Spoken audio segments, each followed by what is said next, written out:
Fall, dandruff, frizziness, hair loss, dryness ഇതൊക്കെ പലരെയും ബുദ്ധിമുട്ടിപ്പിക്കുന്ന കാര്യങ്ങളല്ലേ.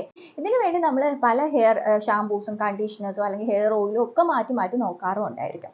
സോ ഞാൻ യുഎയിൽ വർക്ക് ചെയ്തിരുന്ന സമയത്ത് അവിടെ നല്ല കസ്റ്റമർ റിവ്യൂ ഉള്ള ഒരു പ്രോഡക്റ്റ് ആയിരുന്നു ഈ ഒരു മില്ലിയുടെ rosemary shampoo, conditioner, hair mask ഇങ്ങനെ പല ഹെയർ പ്രോഡക്ട്സും ഉണ്ട് ഇവർക്ക്. സോ അങ്ങനെയാണ് പേഴ്സണലി ഇതെനിക്കൊന്ന് ഉപയോഗിച്ച് നോക്കണമെന്ന് തോന്നിയത്. സോ പേഴ്സണലി ഞാൻ യൂസ് ചെയ്ത എൻ്റെ ഒരു എക്സ്പീരിയൻസ് ഞാൻ പറയുകയാണ്. ഇത് നന്നായിട്ട് നമ്മുടെ ഹെയർ ഫോളിനെ കുറയ്ക്കാനും അതുപോലെ ഡാൻഡ്രഫിനെ ഒരു പരിധി വരെ പ്രിവെൻറ്റ് ചെയ്ത് നിർത്താനും നല്ല സ്മൂത്ത് ആയിട്ട് ഹെയറിനെ മെയിൻറ്റെയിൻ ചെയ്യാനും ഒക്കെ ഇത് എന്നെ ഹെൽപ്പ് ചെയ്തിട്ടുണ്ട് കേട്ടോ. ഞാൻ യൂസ് ചെയ്യുന്നത് ഈ ഒരു മില്ലിയുടെ ഹെയർ ഷാമ്പൂ അതുപോലെ കണ്ടീഷണറും ആണ് യൂസ് ചെയ്യുന്നത്. ഇത് ലിവിങ് കണ്ടീഷണർ ആണ്. ഇതിന് തന്നെ നോർമൽ കണ്ടീഷണറും അവൈലബിൾ ആയിട്ടുണ്ട്. ഏത് വേണമെങ്കിലും നിങ്ങൾക്ക് യൂസ് ചെയ്ത് നോക്കാം. ഈ ഒരു പ്രോഡക്റ്റ് ആമസോണിൽ അവൈലബിൾ ആണ്. ഞാൻ ടാഗ് പ്രോഡക്ട്സിൽ ലിങ്ക് കൊടുത്തേക്കാം. ഇനി നിങ്ങൾ യു എയിലാണെങ്കിൽ മസ്റ്റായിട്ട് ഇത് നിങ്ങൾ യു എയിൽ നിന്ന് വാങ്ങാനായിട്ട് നോക്കാം. യു എയിൽ ഫാർമസീസിൽ മിക്ക ഫാർമസീസിലും ഇത് അവൈലബിൾ ആണ്. പോയി ചെക്ക് ചെയ്തിട്ട് മാത്രം വാങ്ങാനായിട്ട് നോക്കുക. കാരണം ഇതിൻ്റെ ഒരുപാട് ഡ്യൂപ്ലിക്കേറ്റ് പ്രോഡക്ട്സ് ഇറങ്ങുന്നുണ്ട്. സോ അതുകൊണ്ട് തന്നെ ചെക്ക് ചെയ്തതിന് ശേഷം വാങ്ങുക. അപ്പോൾ ഇത്രയുള്ള നെക്സ്റ്റ് വീഡിയോയിൽ കാണാം. Thank you for watching.